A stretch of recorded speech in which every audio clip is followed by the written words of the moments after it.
יבוא עזרי, עזרי מעם השם, עושה שמיים וארץ, אל ייתן למות רגליך, אל ינום שומרך, הנה לא ינום ולא ישן שומר ישראל, השם שומרך, השם צילך, על יד ימינך. יומם השמש לא יככה וירח בלילה, השם ישמורך מכל רע, ישמור את נפשך, השם ישמור צאתך ובואך מעתה ועד עולם. שיר למעלות, שא עיני אל ההרים, מאין יבוא עזרי, עזרי מעם השם, עושה שמיים וארץ, אל ייתן למות רגליך, אל ינום שומרך, הנה לא ינום ולא ישן שומר ישראל.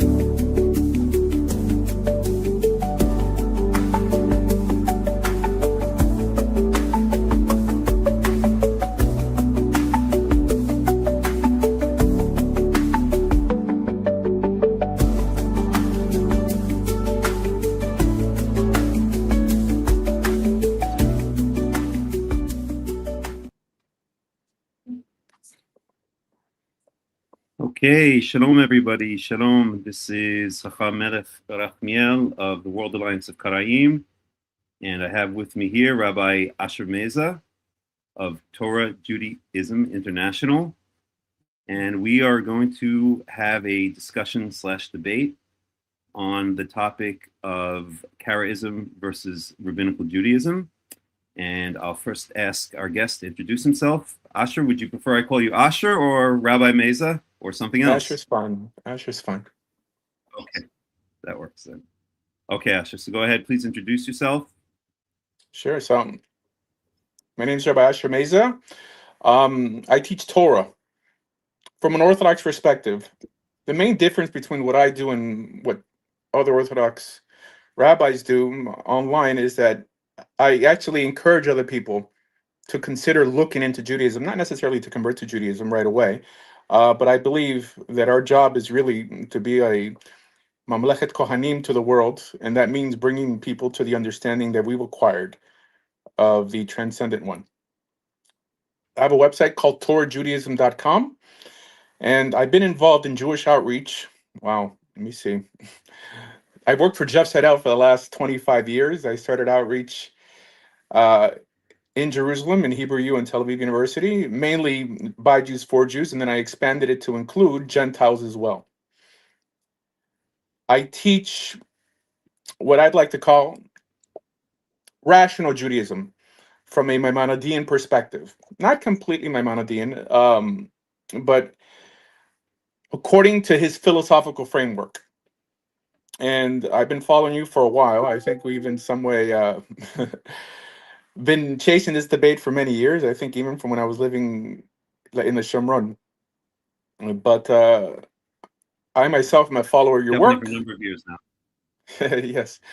That we know of each other. I think that you're very well known and respected in the Karaite community.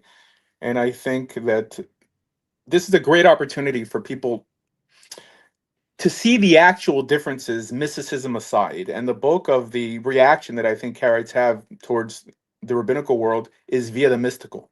And I'm here to, in some way, give you a different perspective. Okay, fair enough.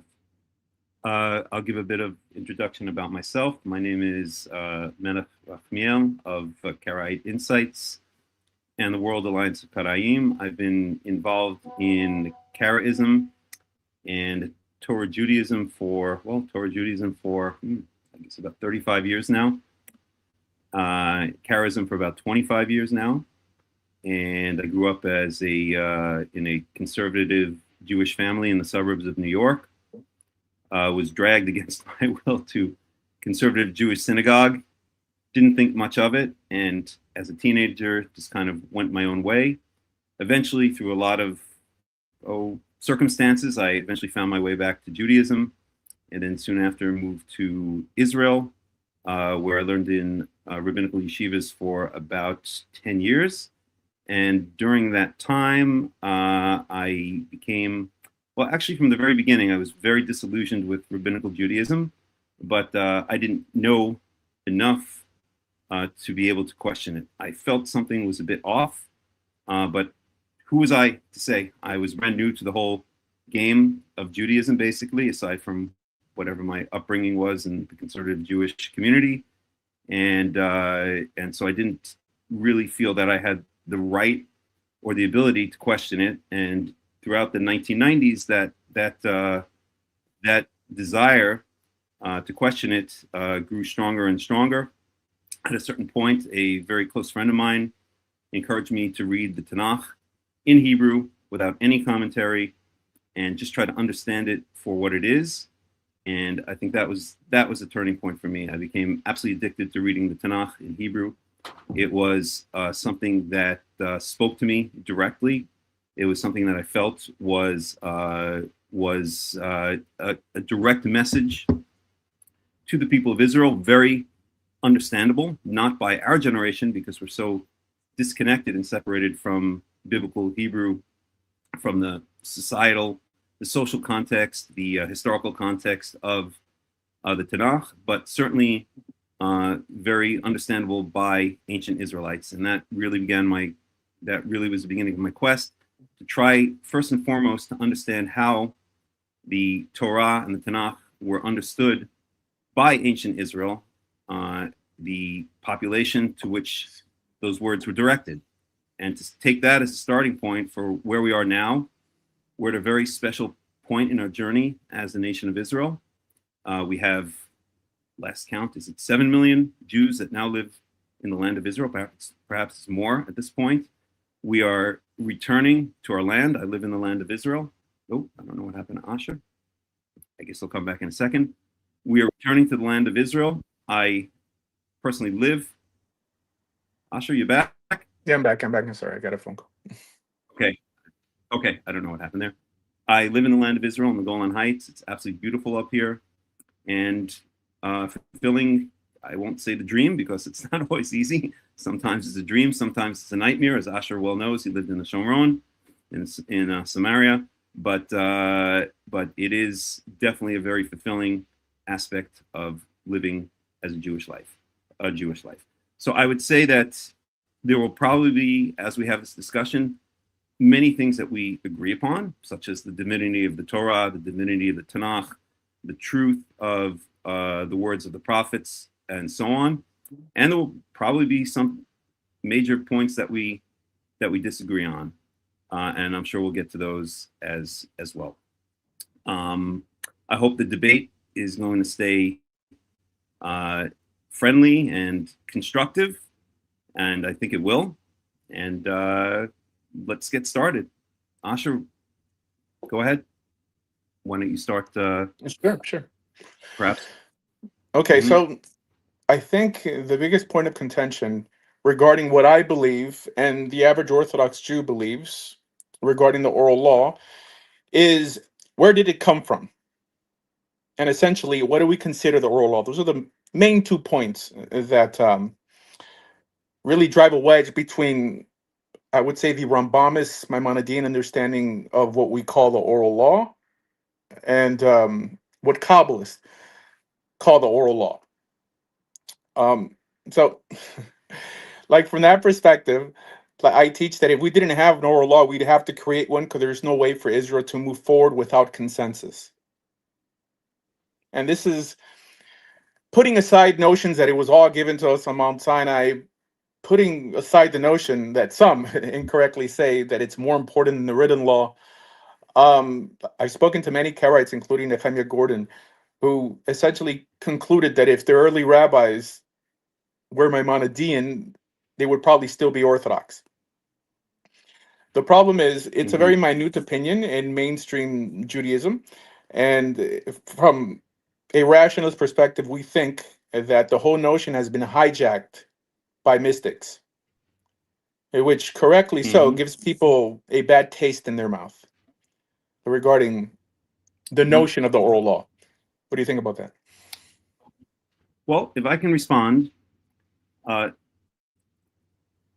cut straight to the point, certainly mysticism is a huge problem in Judaism. It's worked its way into Judaism for centuries. Probably most of the modern version of mysticism that we find in Judaism can be traced back to the 10th, 11th, 12th century, specifically in the Iberian Peninsula, where Islam, Christianity, and Judaism all met in Spain, mostly, also somewhat in Portugal. And that was due to the Moors' invasion of the Iberian Peninsula in the year 711, and they were finally kicked out of the Iberian Peninsula with the Treaty of Granada in 1492. So during that time, when Sufism mixed with Christian mysticism and mixed with the Jewish presence on the Iberian Peninsula, certainly there was a lot of transfer of these mystical ideas, and that did eventually result in the writing of the Zohar by Moshe de Leon in Leon, Spain, in the year, I believe it was 1290, thereabouts. So I agree with you on that. However, I disagree with you on the other point. While I can't claim to be an expert in the Rambam, I have studied a bunch of his stuff, and I actually find his attempt to, shall we say, make the oral law logical or rational, I find it, I want to use the correct word here, maybe the word offensive is too strong, but I find it disconcerting that he does so, because I think essentially what he is doing, he's a very smart guy, a super smart dude, right? We all know that the Rambam is obviously very intelligent, and his approach towards halacha and philosophy is very consistent. And in a sense, I think that is what makes his approach dangerous, if I could use that word, or problematic. Because essentially what he does is what's that? Or effective. Effective, exactly. There you go. It is very effective, and that for me is a problem, because in my eyes, the Rambam is essentially an apologist for the oral law. He takes something that is ultimately, I would say, irrational, something that is in its sources comes from foreign philosophies, whether it's Zoroastrianism, Zoroastrian Persian philosophy back in the days of Hillel and Shammai, whether it's Greek philosophy during the Seleucid control of the land of Israel and the surrounding areas, whether it's during the Second Temple period, the Middle Second Temple period, around the time of the Hanukkah story, etc., whether it's Roman philosophy, and so on. He attempts to take all of these, what I would consider foreign ideas, foreign concepts that made their way into Judaism, and attempt to give them a coherent, rational framework. So it's interesting, actually, that on the very point that you say that many people, including other Karaites, would have remained Orthodox Jews if that rationalist form, if that Rambamic form, that Maimonidean form of Judaism had taken hold, I would actually disagree with that, and I would say that that nonetheless I would still remain a Karaite. Mm-hmm. Okay, now what's your biggest objection to Maimonides' understanding of the oral law? Now, when I say that I'm a Maimonidean, by the way, I don't hold by everything that he teaches. However, I'm talking about his philosophical framework as it relates to the oral law. And there's still discrepancy to that. There were rabbis that existed before that also gave their rendition. It didn't really deviate much from the Rambam, the Geonim in particular. What's your biggest issue with what people call the oral law today?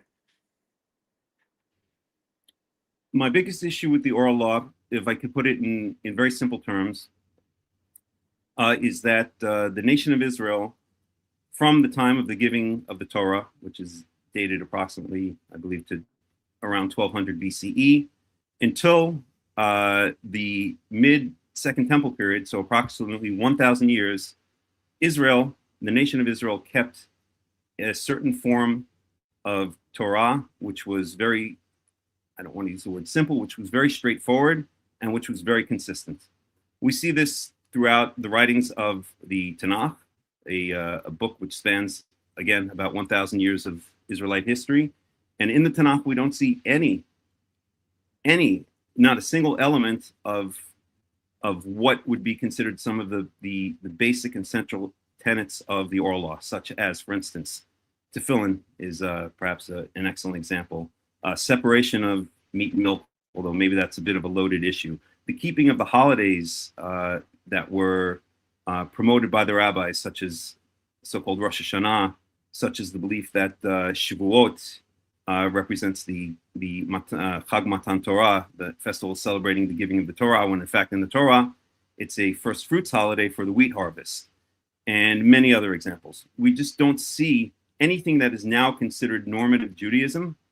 Obviously, there's going to be some overlap between normative Judaism and Tanakhic Judaism, but the vast majority, or a huge portion of what would be considered normative rabbinical Judaism based on the so-called oral law, we don't see any evidence of that whatsoever in the 1,000 years that Israel kept the Torah, or was supposed to keep the Torah, from 1200 BCE to until approximately 200 BCE. So that's my main objection. To put it in very simple terms, the oral law, in my opinion, is imported ideas, philosophies, and foreign imported ideas and philosophies that made their way into Jewish communities, specifically the ones living in Babylon, Persia at the time, and those living in the land of Israel, and they poisoned, for lack of a better word, or inserted their foreign influences into the modes of thought of the nation of Israel, and also that resulted in a very specific or a very significant change in the way that the nation of Israel understood and kept the laws of the Torah. So that's my objection. Mm-hmm. So the basis of what we call the oral law, and I hate using that term oral law, is Deuteronomy chapter 17. That's the main verse we use. Although there's other verses that allude to this, like in Numbers, when God tells Moses to establish a court of 70 elders. It shows that the building blocks for that consensus, they were being laid. Now, when you say that there is no evidence in Tanakh itself or Torah itself for what we call the oral law, it depends, again, what you call the oral law. If it's consensus, I mean, Second Chronicles elucidates the idea that there was a court, and the job of this court was to interpret mitzvot, to in some way expand or to explain what Deuteronomy chapter 17 first laid down, that in all areas of dispute, like you shall go to the place that God will choose, that later became known as the Lishkat HaGazit, and they will essentially give you the ruling, the verdict, the law, in all areas of dispute. Now, there are some things that are strictly rabbinic, at least like from a Maimonidean perspective, that we wouldn't consider with any hint of the divine. As a matter of fact, I have no issue, and there are many people who believe in what is later called the oral law, having no issue that these laws were specifically developed by the Sanhedrin, and that the reason we feel bound to keep them is not because of the Medrash that teaches that they were given on Mount Sinai, but because God tells us not to stray from the right or to the left of what this court instructs. Now, granted, even though it's sanctioned by God, i.e. the existence of this court, it's still essentially rabbinic. That means the rabbinic always takes a back row seat in terms of how we commune with God, always. Now, I know there's many rabbis that misrepresent that. I call that the big dumbification of Judaism, that they'll even tell you that you can't even understand the Torah without commentaries, and commentaries, even from a rabbinic perspective, have nothing to do with the oral law, right? And I call this a dumbification of Judaism because it's just easier to teach in that way, and it's easier to justify foreign ideas that I believe later crept in with Kabbalistic movements, in particular Lurianic Kabbalah, than to actually dissect or give some sort of systematic theology to how halakha actually works. And so I have no issue assuming that the way tefillin are made, the mixing of meat and milk, are all later rabbinic developments instituted by the Sanhedrin to help us illustrate specific statements in the Torah. Now, the bigger question is, why do people always focus on such trivial matters and skip the more important ones that really focus on the fact that we couldn't live practical Judaism from a national perspective, ceremonial Judaism in particular from a national perspective, without some consensus on how we're going to keep these laws to help us progress and compete nationally with other kingdoms in the world? Because like whether you wear tefillin or not is not going to change, like whether we keep Pesach in the same month of the year or the same time of the year, right? I don't know why Karaites always focus on trivial matters instead of like the more weightier ones that are tied to, let's say, keeping Shabbat with consensus on the same page. Focus on Shabbat as well. Sure. So, all right, Asher, are those the best examples you have? Yeah, go ahead.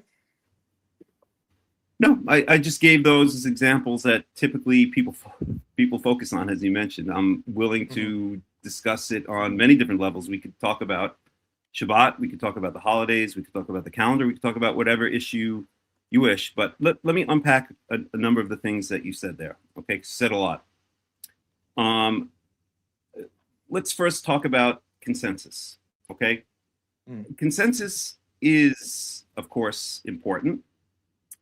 But it's not, I guess the question is consensus for what? We know that there are times in the history of Israel that a large portion of the nation of Israel had turned to worship of foreign gods and had gone away from the Torah, had done some very horrible things, murder, adultery, etc. If we had asked the consensus of the people back then what should be done, then they would not. It would not be consensus that we, as Torah observant Israelites, would wish to follow. My point is, and maybe that's just kind of an illustrated example. My point is that consensus is not the be all and the end all of what we should do as the nation of Israel. The nation of Israel, as it was originally conceived, is not a nation based on consensus. It's a nation based on top-down administration, starting with, first and foremost, I'll spare you because I know your audience is not used to hearing the explicit name of God, but starting first and foremost with Hashem himself. We see that in the Torah in a number of examples. For instance, when Moshe goes to God to find out how to adjudicate regarding the daughters of Salafchad, the Mikoshet Eitzim, the gatherer of wood on the Shabbat, the blasphemer of the name, etc. Below God is not a panel of judges. The idea of a panel of judges or a Sanhedrin, which actually comes from the Greek word synhedrion, which means to sit together. It's basically a tribune or a tribunal. This is not an Israelite or a Jewish idea at all. This is actually a Greek idea. It's a Greek democratic idea. So below, we see originally that below God himself was Moses. Moses was the final arbiter or the final adjudicator of cases that were brought before or that needed to be solved. Now, below him, of course, were the hierarchy of judges. But if those cases cannot be solved, then it was eventually brought to Moses, and later on, and we'll get to Deuteronomy chapter 17, verse 9, which is what we were speaking about before. And Moses did not judge by consensus. He didn't judge by tribunal. He judged as a single judge. And this is what we see throughout the Tanakh. We don't have any example that I can think of, certainly not in the period of the Judges, as we find in the book of Judges, certainly not during the period of the Kings, as we find in the books of 1st and 2nd Samuel, the books of 1st and 2nd Kings. We don't have any example or any situation at all where there's judge by tribunal. That's not a Jewish idea. That's not an Israelite idea. That's a foreign idea. So, for instance, when Samuel, the final judge before the switch over to the period of the kings, is judging cases or is making decisions, he's doing it alone. When Moses is making decisions, he's doing it alone. When Devorah, who sat under the palm tree of Devorah, judging the people, judging the nation in the book of Judges that spoken about, she judged the nation alone. She was the top judge. And we see this even as it's extended into the period of the kings. In the period of the kings, you do have a loss of prophecy by the kings. Now that role is separated, whereas all the judges, or most of the judges, were actual prophets. The kings are not themselves prophets, but they have at their side a prophet, right? So, for instance, Shaul had Samuel, had Shmuel, David had Shmuel, and then Nathan. So, but we see also that it's the king who judges. One of the first things that's written about that is written about in the first book of Kings is when Solomon gains reign over the nation, or gets reign over the nation after his battle with Adoniyahu, who attempted to take over from David, from his father David. The first thing he does, the first thing that's mentioned that he does, is that he sits down and he judges the nation. And we have the famous case where the two prostitutes come to Solomon, each claiming that the baby that had died is the other one's and the live baby is theirs. And the first thing that Solomon does as a public figure, as a king, is judge that case, right? He doesn't do it by tribunal. He doesn't do it by group. He doesn't do it by consensus. He does it through his own wisdom, his own contemplation, and his own way of adjudicating the case. And if we now take that, well, even before we go to Deuteronomy chapter 17, verse 9, if we now speak about the Sanhedrin explicitly was set up. There were perhaps early tribunals set up by one of the later Hashmonean kings, Alexander Yanai, they say. But the first real mention of the Sanhedrin is a body that's set up by the Romans. It's set up by the Roman governor of Syria, Aulus Gabinius, in I believe around the year 60 BCE, not long after the Romans came in and took over the land of Israel, at the behest of the Pharisees, by the way, but we won't get into that right now. And that is when we switched over from 1,000 years of rule, I won't say rule, of judgment by a single judge at the top of the hierarchy, to judgment by a tribunal, by a Sanhedrin. The Sanhedrin and judgment by tribunal, once again, is a completely foreign idea to the Torah, and we don't see any evidence of it, not that I can think of. You could bring something, then I'm happy to listen to it, in the 1,000 years from 1200 BCE until approximately 200 BCE. Just very quickly, and then I'll turn it back over to you, regarding Deuteronomy chapter 17, verse 9, and I'll just bring it up for a second. I'll just read it. I'm not going to share the screen or anything like that. Let me see if I can find it here. 1 second, please. Here. So Deuteronomy 17:9, if we read the specific words, we also see that it's speaking about a single judge at the top of the hierarchy. It's not speaking in any way, shape, or form about a panel of judges. And I'll just read the English to save us time here. But here, Deuteronomy 17:9. If cases before your courts are too difficult for you to judge, whether bloodshed, this is the NIV translation, by the way, not my own, lawsuits or assaults, take them to the place the Lord your God will choose. Go to the Levitical priests or to the judge who is in office at that time. Inquire of them, meaning one of the Levitical priests, who ostensibly would be adjudicating things more related to their area of expertise, would be purity versus impurity, the rules of the sacrifices, etc. And to the judge who is in office at that time. Inquire of them, and they will give you the verdict, and et cetera, et cetera. You must listen to the decision. So we see that here, Deuteronomy 17:9, and if we go to the Hebrew, it will say Hashofet, the judge. It doesn't say anything about judges or a panel of judges or anything along those lines. There was a single judge at the top of the hierarchy. That's not only explicit in Deuteronomy 17:9, but that plays itself out in the books of the Tanakh, where we actually see how Israel lived its life for 1,000 years. Again, Book of Judges, the first and second books of Samuel, and the Book of Kings. There's no such thing as a tribunal. All right, I should turn it back over to you. Okay, so I'm going to show that I'm not sure how you missed these verses. The notion of consensus, both in Deuteronomy, repeated in Second Chronicles. Now, it's true, the word Sanhedrin may not appear, but the notion of the Zakanim, Shoftim, later the Anshe Knesset Gedolah, and then eventually Sanhedrin was always pointing to the same authority that was connected directly to the 70 elders that Moses himself established. Now, it's true, it says the judge, right? It says the Shofet, but it also says the Kohen. It talks about Levium. And then it mentions them in plural regarding judges in Second Chronicles. So can you point to that verse? Yes. All right. So let's start with Deuteronomy, and then we'll move over to Second Chronicles. Okay. So Sure.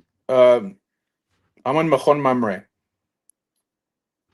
Sure. It starts off but if there arise a matter too hard for thee in judgment, between blood and blood, between plea and plea, between stroke and stroke, even matters of controversy within thy gates, right?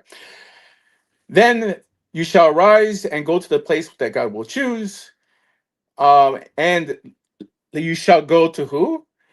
It says Levium, Kohanim, right?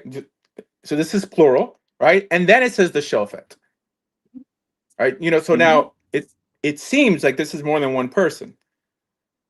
And even the way Rabbinic Judaism has always understood it is that the Kohen was the leader of the court, just like Moses made up the 71st member, right? The Kohen was always the leader of the court till the Kohanim became corrupted, and then they relegated that role to a descendant of David.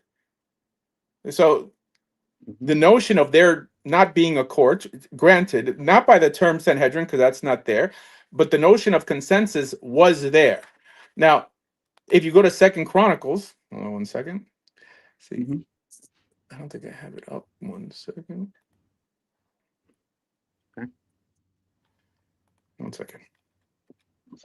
Yep, take your time, sure. Yeah.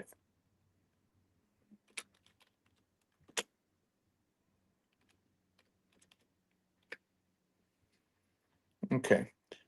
So Second Chronicles is going to reiterate this. So it says in 19 verse 8, it says that Jehoshaphat... Second Chronicles chapter 19 verse 8. Okay. I'm just going to bring it up for myself. Yes. Okay, go ahead. So here, it reiterates Levium, Kohanim, and then it says the heads of the houses of Israel. So this is not one person. Now, no one is denying that the king also judged. There was a later edict that we couldn't adjudicate the king, but only because the king judged, and the priests, the Levium, and the prophets. Maimonides brings down, according to rabbinic literature, that every prophet had his own Beit Din. Now, whether that's verifiable or not, the notion of consensus was always there. And to the point that in Parshat Shoftim, it goes on further, and it says that if you disagree with the ruling of this court, right, these individuals, we have a mitzvah to burn them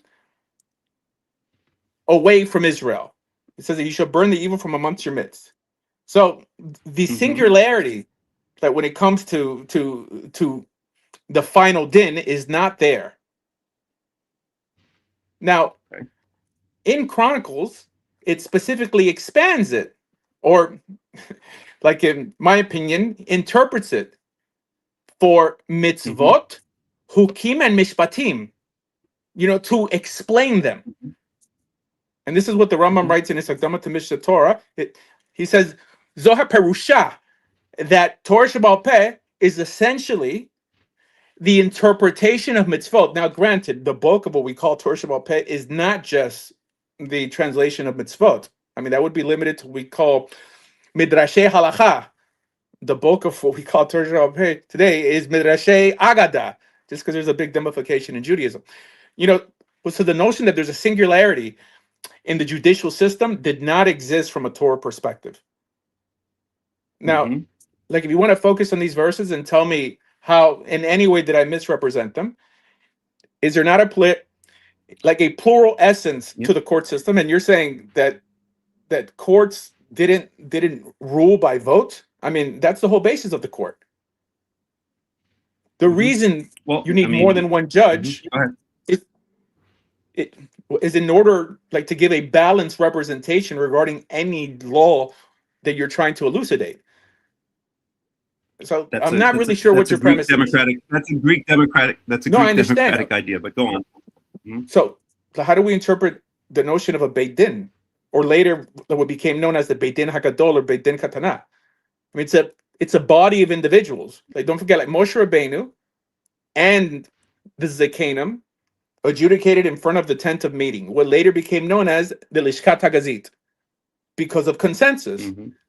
If not, it would have fell solely on Moshe Rabbeinu. Now, again, we have to make a distinction between man-made laws, right, Gezeirus Takanas, and laws that I guess specific rabbis in any given time felt so passionately about, that said possibly this law may have come from some divine source, what the Mishnah later calls Halach LaMoshe Misinai. But that's not the same as, let's say, like a Chabadnik believing that the whole body of rabbinic literature was given to Moses on Mount Sinai. And I think that is what gave birth to Karaite Judaism. Okay.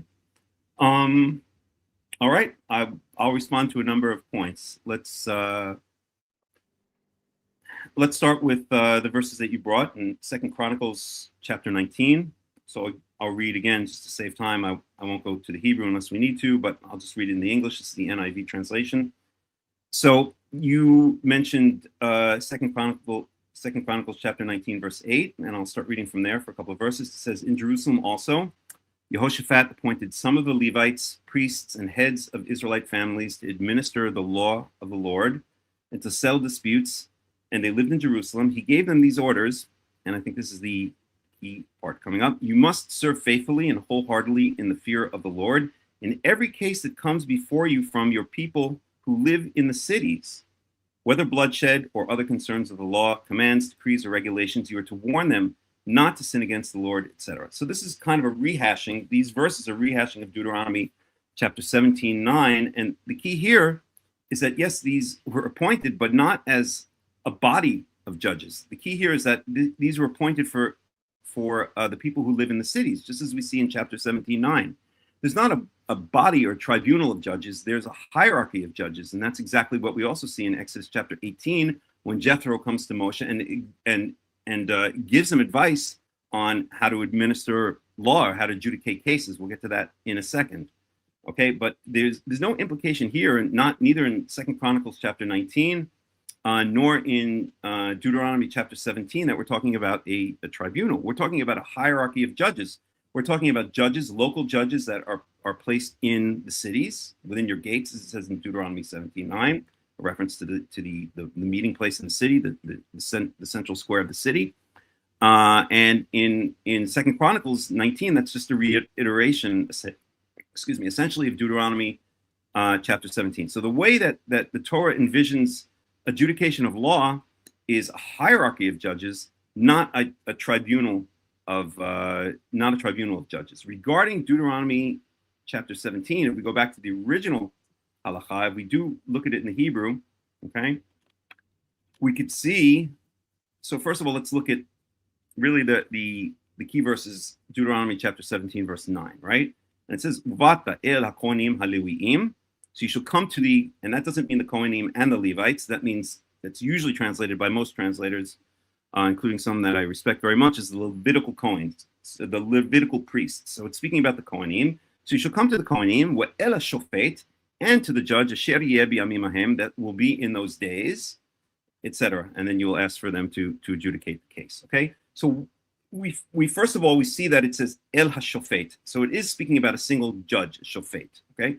So why does it say the Levitical priests, hakohanim haleviim, in the plural? That's because in the court, or in the tabernacle / temple, there were many Kohanim. It wasn't just a single Kohen. There was the Kohen Gadol, but there were also many Kohanim. So the implication there, in my opinion, is that you would take the case, if it's a case that can be adjudicated by one of the Kohanim, such as, again, matters of, let's say, purity versus impurity, matters of the laws of sacrifices, anything that would be in the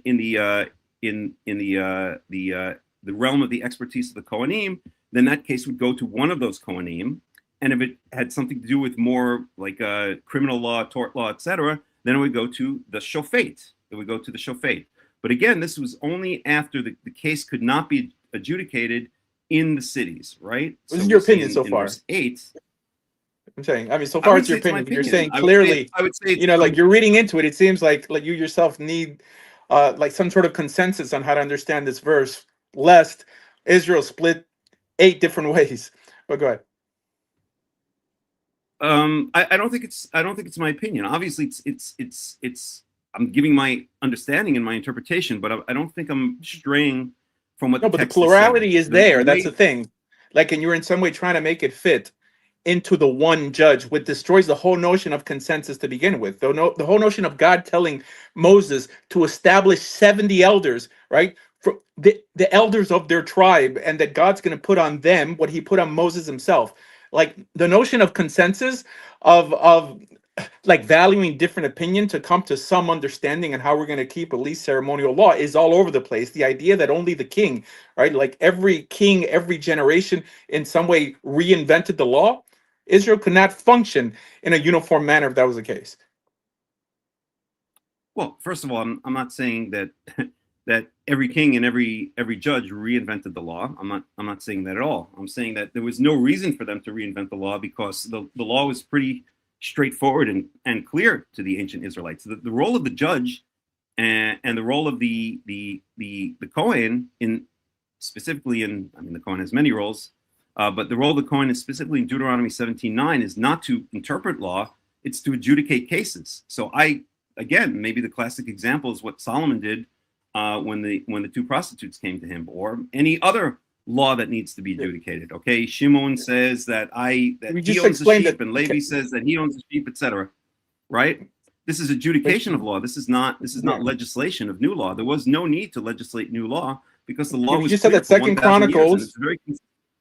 So, like you just said that Second Chronicles explains what Deuteronomy chapter 17 was trying to say, and it specifically says interpreting law. It says hukim mishpatim. Right? I mean, it says mitzvot. Well, which verse? Look, it says statutes and judgments. You know, like the decrees. It says. Oh, I see. 10. Verse 10. 10. Yes. Okay. It says between Torah and commandments, statutes and judgments. Mm-hmm. So it is the job of this court to, in some way, build consensus around, in my opinion, clearly ceremonial law. I am against mystically inclined Orthodox Jews in some way telling us that we can relate to God unless we do it via the rabbinic. I think that's absurd. I think that the notion of what we call oral law is there only to explain the ceremonial. As a matter of fact, the Rambam's perspective is that the court had no authority in the metaphysical, right? I mean, they can't vote that whether God has feet or not. However, in terms of how we keep what we call halakha lemaseh, how do you keep Shabbat, how do you keep the Yom Kippur, right? There had to be some consensus, or then you could not function as a nation, especially when there's a death penalty connected to breaking ceremonies like Shabbat. There had to be some consensus on how to keep Shabbat in order for the court to even adjudicate anyone. It for sure was not built off of intuition. Here, for example, how would you establish? No, it definitely was not. It was definitely not built off intuition during the time of the prophets, during the time of the Tanakh. It was very consistent throughout. Yeah, well, the Tanakh can add to the Torah, so it seems that everything that you believe in terms of authority, right? I mean, lo tosef alav, right? That has to come like from the Chumash itself, and then it seems like the prophets are there to in some way amplify the Chumash. So how would you establish? You're misunderstanding. If I could just interrupt for 1 second, you're misunderstanding me. If you think I'm saying that the rest of the Tanakh is adding new law, what I'm saying is that we have what the Tanakh does is it provides a chronicle of life in Israel for a period of approximately 1,000 years. So it doesn't add new law. We could see by looking at the Tanakh the way Israel understood and kept the law. That's what I'm trying to say. And it's very consistent from the earliest books of the Tanakh, from all the way from the Chumash itself, from Joshua straight through to the final books of the Tanakh, whether it's Ezra and Nehemiah or even the final prophets such as Malachi. It's very So how would you establish, let's say, Rosh Chodesh? We don't see how would I establish Rosh Chodesh? Right. I mean, nowhere in the Chumash does it tell you how to establish a month. We don't need to. It's embedded in the meaning of the word Chodesh or Rosh Chodesh. It comes from the word Chadash. Yes, Chadash. That has nothing to do. That has nothing. I mean, Chodesh or Chadash has nothing to do with the moon. Of course it does, because Chodesh is another word for Chodesh. After the fact. Or Yerach. What's that? Yeah. Yerach means moon. It's clear that Chodesh comes from Chadash or renewal. Yes, but it's of the moon, because sometimes the months are referred to as Yerach or Yereach, which means the moon. No, so in the Torah itself. In the Torah itself, like not using the prophets and essentially like what the rabbis canonized, according to the Chumash itself, how could you establish a month with, in some way, obligating all the Israelites listening to, celebrate Pesach or Rosh Hashanah on the same day if you didn't have consensus by the elders? Why do you need consensus? I don't understand why you would need some kind of consensus. Okay, so like if there's a punishment, well, but there's some individuals. I'm not gonna. No, I understand. Let's say there's a punishment for not keeping the holidays on the right days, which, by the way, is one of my big criticisms of the rabbis, that they do not keep the holidays on the right days. But let's say there is a punishment. How does that imply that you need some kind of consensus? It doesn't necessarily need to be consensus. It could be that the head judge determined. Well, that all of Israel went out, saw the new moon, and then the head judge then declared the holidays, for instance, are most of them called Mikra Kodesh. It's a declaration. I get that, but that's after the fact. That's after there was consensus of needing to spot a new moon. Where in the Torah does it say to spot the new moon? Nowhere. It says that you shall establish a month, meaning the judges. The judges establish the whole process of Rosh Chodesh. The whole notion, and I believe that you're. The meaning of Rosh Chodesh is the meaning of Rosh Chodesh is built into the meaning of the word. It means new moon. No, it doesn't mean. That's only after the fact. The word Chadash, has nothing to do with moon. It just means new. In this context, it means renewal. Not the word Chadash. The word Chodesh. What does the word Chodesh mean? It means renewal. What could it possibly have? It's not connected to your reach. Renewal of what? I can tell you that. It's connected to the word Yereach, first of all. No, it's not connected. It's not linguistically connected to the word Yereach. No, not linguistically. It's in parallelism. There are some times where a month is called a Yerach or Yereach, which after the fact. It's not only that. But that's not in the Torah. That's a thing. In the Tanakh. In the Tanakh. Okay. So we understood, but we don't even need. But Asher, we don't even need to go that far. Okay. Because it was understood by ancient Israel. How do we understand? Because of consensus. That's the only way we understand it. Not based off intuition. No, it's not consensus. There was no. We're not talking about intuition. We're talking about. Go ahead. Let me just respond for 1 second, and then I'll let you. Go ahead. We're talking about trying to understand how ancient Israelites understood specific words, specific concepts, etc. Okay. If you could come up with, or scholars could come up with another meaning for the word Chodesh, please, Vakasha, then bring it. But I haven't seen any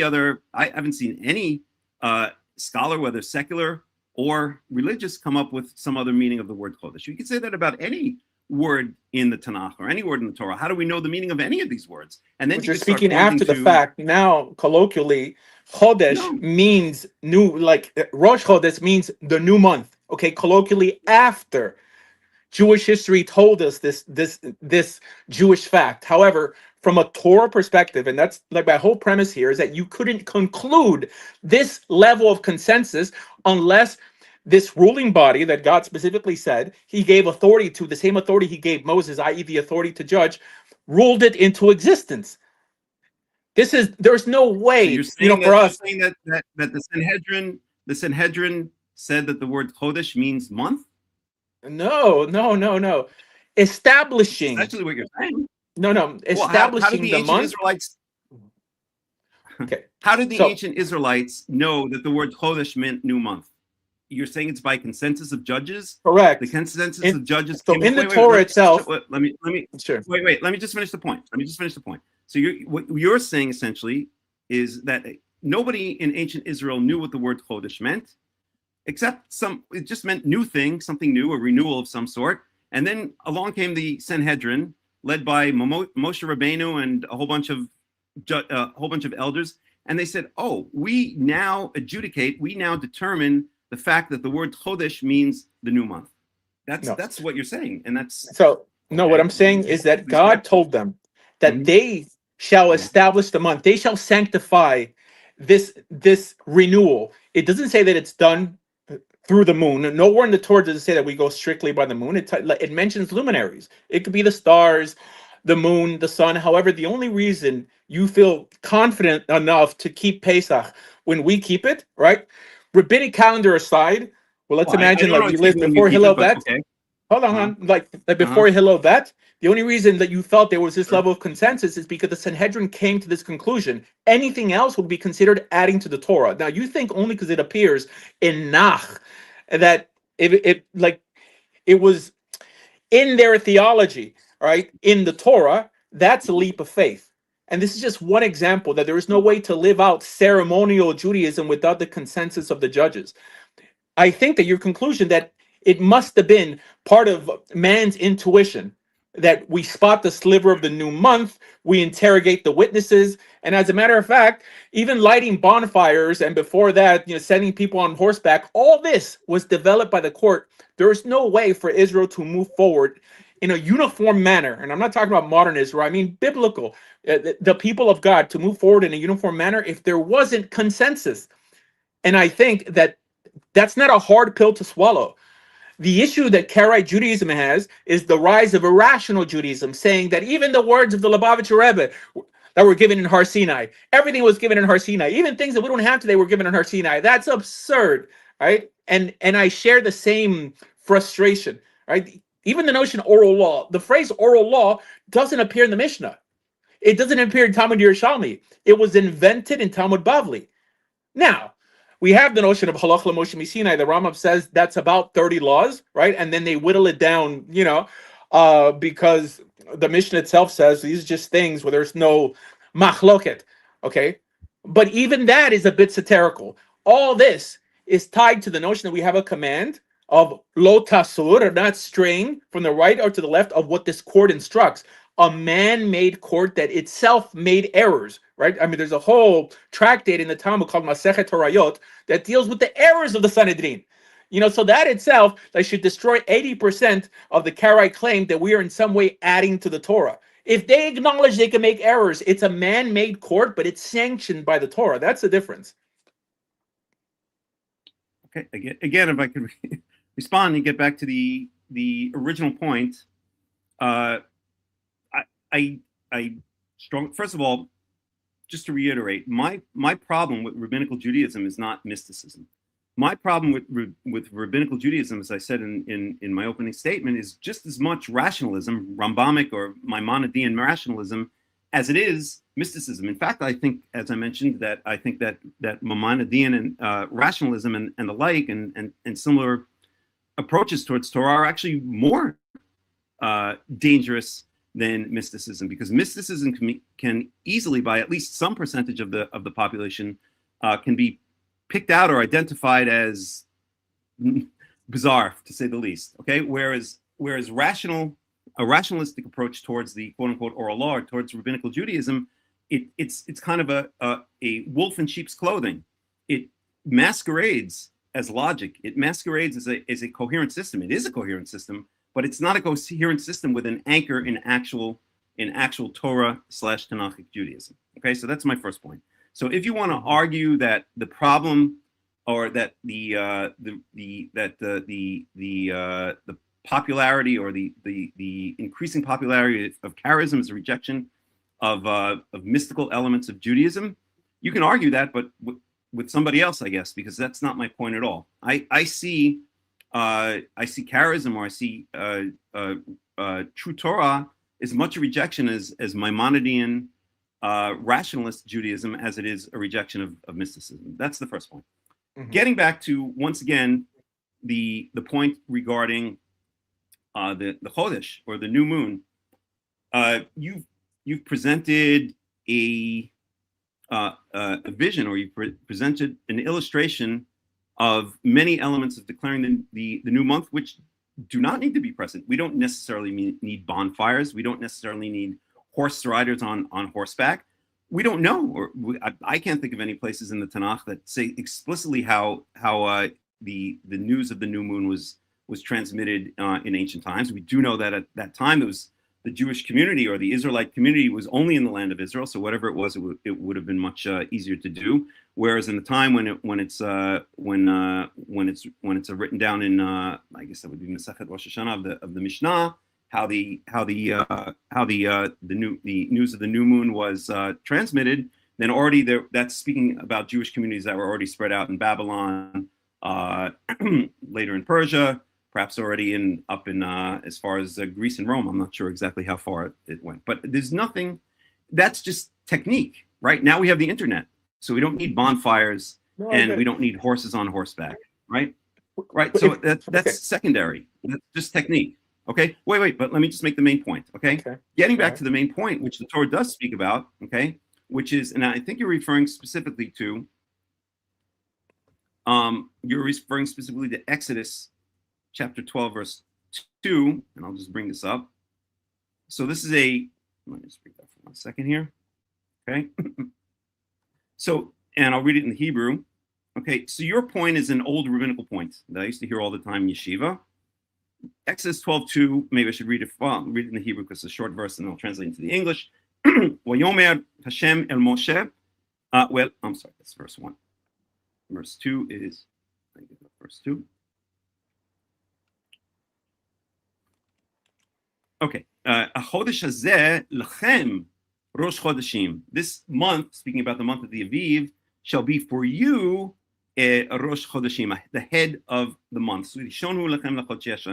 It's the first to you. It's the first of the months of the year. So what you're focusing on here is the word lachem, which appears twice in Exodus chapter 12, verse 2, which means to you. So if I translate it to the English, this month shall be for you the head of the months. It is the first for you among the months of the year. And what you're doing is picking up on an old rabbinical polemic that because it says for you, or to you, or for you, or to you, lachem, twice, that means that this now is throwing the declaration of the new moon into the hands of Israel, specifically at the hands of what you would call the Sanhedrin. Okay, but that's not what this means at all. The word lachem, that's a polemic, or that's an extrapolation of. The premise of my argument is Chodesh doesn't mean month.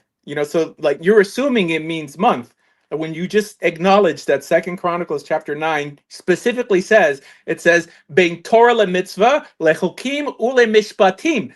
So if it's specifically telling you here that they're going to help you adjudicate between mitzvot, isn't this one of the most important mitzvot? Because you can't even properly keep Shabbos. There's a group now called the Lunar Sabbath that they keep the Sabbath on Tuesday, on Wednesday, on Thursday, right? If they don't have the consensus on how to establish a month, okay, you can't keep any of the heavier ceremonial laws. So if it's telling you here that they're in charge of interpreting mitzvot, isn't this one of the more important mitzvot that you're going to rely that human intuition will do a good enough job? Not at all. Here, look, the Jewish people have a hard time agreeing on anything. Okay, so you're telling me the Jewish people concluded it's not saying that. It's not saying that. It's not saying that Chodesh means month. What? I'm sorry. I mean, it specifically says because it doesn't. But I'll get to that in a second if you want. We can look into it in the Hebrew there. Okay, but the word Chodesh means month because that's the way the ancient Israelites understood it. How do we understand any biblical? The court understood it, essentially. What's that? No, not the court instituted it. Because so it's intuition. We can understand. So it's either intuition, or the court. No, it's not intuition. It's not the court. It's a matter of understanding a language. How is any ancient language understood? How do you get your wrath from Chodesh? You don't. What's that? You don't get You Yoreach don't. from I'm not Chodesh saying or vice it's the same root. versa. I'm saying that that there are times in the Tanakh, and I could bring up those verses where the word Yoreach is used instead of Chodesh, and the word Yoreach means the In moon. Tanakh and Nach, but not in Torah. Right, in Tanakh, but we're using the Tanakh to elucidate. We're using the Tanakh to elucidate what the Torah is saying, but we don't even need to use the Tanakh to elucidate what the Torah is saying. Or that what the judges ruled. Let me finish, because I feel like I'm Sure. I'm being shut out here. Okay, the point is that the Tanakh, because it is the literature of ancient Israel before the rabbis came on the scene and before other foreign philosophies came on the scene, we can use it as a way to understand how ancient Israelites understood and lived the laws of the Torah. I'm in no way, shape, or form, and I haven't been at any time in this discussion / the debate implying that the rest of the Tanakh comes along and lays down new laws. I'm saying we can use it as a means to understand ancient biblical Hebrew, and we could use it, as a way to understand how, on a day-to-day basis, or on a year-to-year basis, or on a century-to-century basis, the ancient Israelites lived and understood the original 5 books, the laws of the Torah, what their culture was, what their language was, and what their understanding of their contract with God was, meaning the contract of the Torah, the brit of the Torah. Okay, mm-hmm. Getting back once again, I'll make the point again. We do not need any kind of consensus of a panel of judges to determine that the word Chodesh means the new month, or the new moon, and that the word Chodesh means month. Because if you're going to say that we need a panel of judges to wait, let me finish, please. If we're going to need a panel of judges to determine that, then we would need a panel of judges to determine what any and every word in the entire Torah or in the entire Tanakh means. Okay. Let's go grab a drink of water here. Here, can you give me your interpretation then? Wait. Okay. There are ways that we, that scholars in general, or just even the average person, can pick up foreign languages or ancient languages and make sense of them.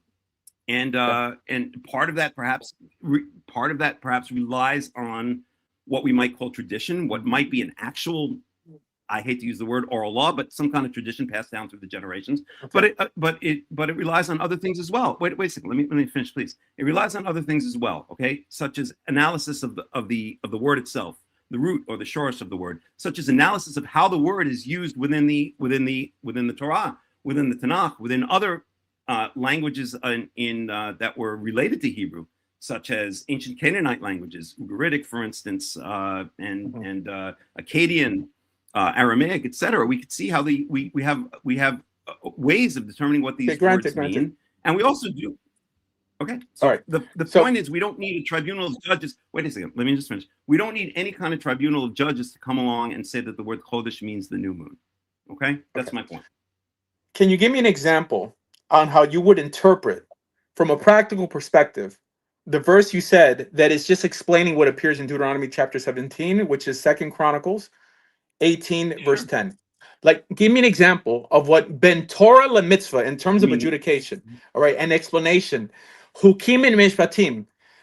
If this is the role of the judges, right, not just one individual judge, but judges, the heads of Israel, okay, can you give me an example found in Tanakh or some verifiable like source on how that actually looked like if it wasn't based off of consensus? Yeah, this phrase, mitzvot and chukim and mishpatim, this is a phrase that we find many times throughout the Tanakh and even Torah in the mitzvah. Torah le mitzvah. Wait, what's that? It says Torah first, le Torah le mitzvah, le chukim ule mishpatim. So give me an example of one law that we have that in some way has the Sanhedrin or the judges, the Anshe Knesset Gedolah, written all over it. Like, can you concede to at least one or two laws? It doesn't have any kind of Sanhedrin or Anshe Knesset Gedolah written over it on it at all. The verses mean Torah means instruction. Okay. Yeah. So instruction le means regarding or towards. So instruction on mitzvah. Right. On mitzvot and like Rosh Chodesh. Right. But judgments. Yes. Okay. No, so not at all.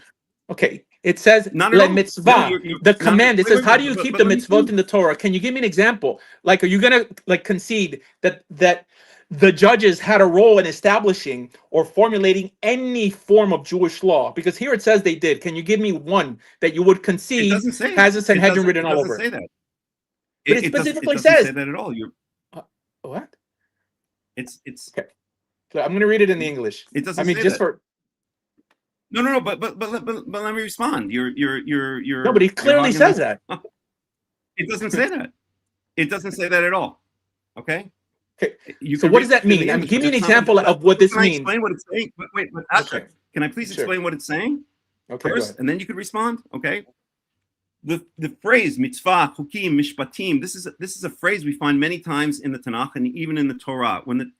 This is the way biblical Hebrew works. Okay, biblical Hebrew. Mhm. What it does is it what's the word I'm looking for? It elaborates or emphasizes by using repetition. Okay, in this sometimes it'll use explicit repetition. So, for instance, Shabbat Shabbaton. That's not exactly explicit repetition, but close enough. In this case, what it's doing, it's using something called parallel repetition. In other words, this is not speak what these words are saying. Okay, this phrase mitzvah, chukim, or limitzvah, the chukim, the mishpatim.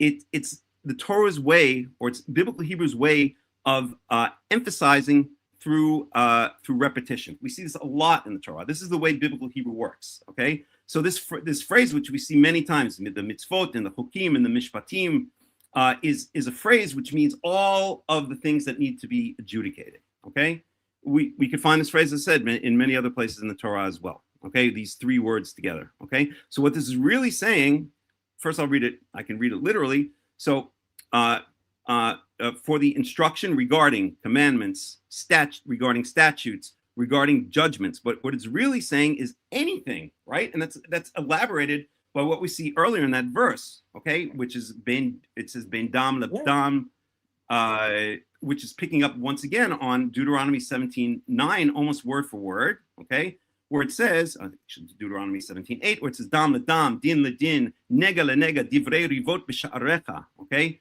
so the Torah works through, the biblical Hebrew works through repetition. Repetition means emphasis. I give a regular Torah studies, and I think almost every Torah study that I give, I always make this point. Anyone who listens to my Torah studies knows that I think in almost every Torah study, repetition means emphasis. What 2 Chronicles 19 is trying to say is it's using the literary mechanism of repetition. In this case, parallel repetition, meaning it's not exactly the same word. It's not saying le mitzvah, the mitzvah, which you will see that kind of repetition, actual repetition, very commonly throughout the Torah. But in this time, you're not answering my question. I'm answering your question. No. I'm answering your question. Give me an example. You give me an example of ben Torah le mitzvah. Let me finish. Let me finish. Okay. You're speaking a lot more than I am. This is a literary device. I'll finish in 1 second. This is a literary device. The words le mitzvah, le chukim, le mishpatim is a literary device to use repetition to say that any problem that comes up between fellow Israelites within the land of Israel, and it can't be solved within the gates, which it says later on in verse 11, in the following verse, okay, should be brought to the judge or one of the Kohanim that's sitting in wherever the tabernacle and later the temple was. That's all it's saying. Right. It's a fun. I don't want to. I don't want you. And later it's called Torah. By saying this. No. Let me just sum it up by saying this. Okay. I don't mean in any way to belittle or insult, but it comes from. I'm sorry to say it this way. It comes from a fundamental lack of the way biblical Hebrew works and the literary mechanisms that biblical Hebrew uses to get across its points. And repetition is one of those main literary devices. Repetition means emphasis. Okay. So all right, that's my response. Okay. So if this is explaining Deuteronomy 17, Deuteronomy 17 tells you that they will give you the verdict. They will give you the mishpat. They will give you the law. I just asked for an example because here it clearly says that their whole adjudication is based between ben Torah le mitzvah, the chukim le mishpatim, what we know as Jewish law. I understand that the Karaite position is not to give any leeway to the notion of consensus of the Sanhedrin. amongst Israel. Can you give me an example of what this means throughout Jewish history? What law was modified? What law can we say that this possibly came from the Sanhedrin? Are you willing to concede that anything came from the Sanhedrin, right? When it specifically says here, as an explanation of Parashat Shoftim, that they're responsible for telling us how to understand essentially Torah laws, mitzvahs, chukim, mishpatim, laws between man and man. I mean, I'm clearly like a modernist. I'm sorry, a modern interpretation. Mitzvot ben adam lechavero, mitzvom, but like mitzvot, the mitzvot ben adam lemakom. Hold on 1 second. Here, my keyboard went crazy.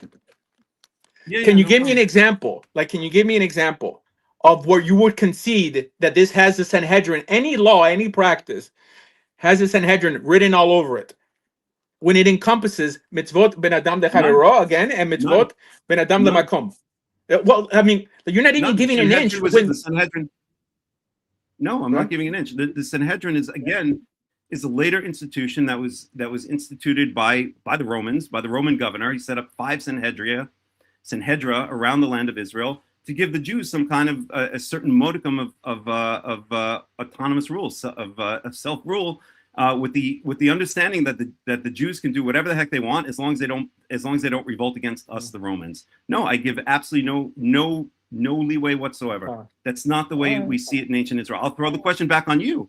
Can you find an actual case? We have 24 books of the Tanakh minus 5, the actual Chumash itself. So let's take those away, or you can use those if you want. In the 19 other books of the Nach, can you find a single case where you see adjudication by tribunal? I can't think of one. If you can, please. I mean, in other words, by consensus. Okay. By consensus. I just gave you the case where it says that such and such case was judged by consensus. I just gave you the clearest one, which is Rosh Chodesh. Essentially, any practice. No, you didn't. Hold on. Just let me. Okay. So any practice that happens to appear in Nach that doesn't appear in the Chumash, that happens to appear amongst Klal Yisrael that doesn't appear in the Chumash, we understand unless it came through this tribunal, it would be adding to the Torah, right? The notion of being a Baal Tosef, right? The Torah is clear. Lo Tosef alav below tigor memenu. When they rule something into existence, it has to be rabbinic. That's the big distinction between what Karaites claim that we believe in, that we're actually adding to the Torah. We're not adding to the Torah, okay? We're actually following the Torah, trusting a bunch of men who make mistakes, right? Because the Torah believes in structure and progress. Right? Never adding to the actual Torah, always making a distinction. If you read the Talmud straight through, how many times do these rabbis go out of their way to say, this is from the Torah, this is from the rabbis? Sometimes where they may mess up, like sometimes they may blur the line, but to assume, hold on. Well, they're human beings. Okay. But to assume that Israel could in some way be on the same page, progress as a nation with everyone walking around with the Chumash under their arm saying, I'm going to slaughter like this, I'm going to establish the month like this. That's more of a leap than to assume that. Nobody's saying that. Well, I mean, you're using nobody's saying that at all. So nobody's saying that at all.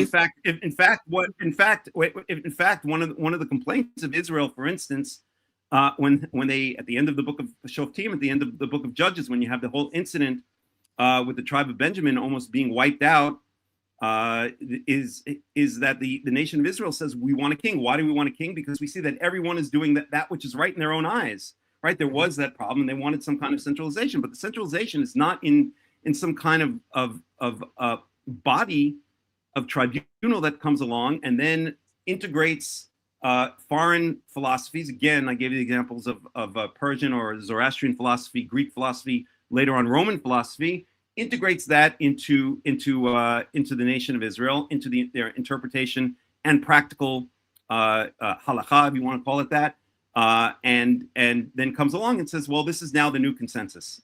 This is exactly what I disagree with and what I reject as a Karaite. We see how the nation of Israel kept the Torah for 1,000 years.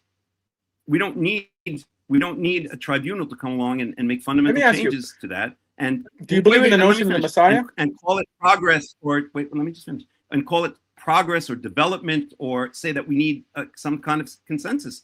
We need a consensus, but we need a consensus under actual Torah. We can point once again.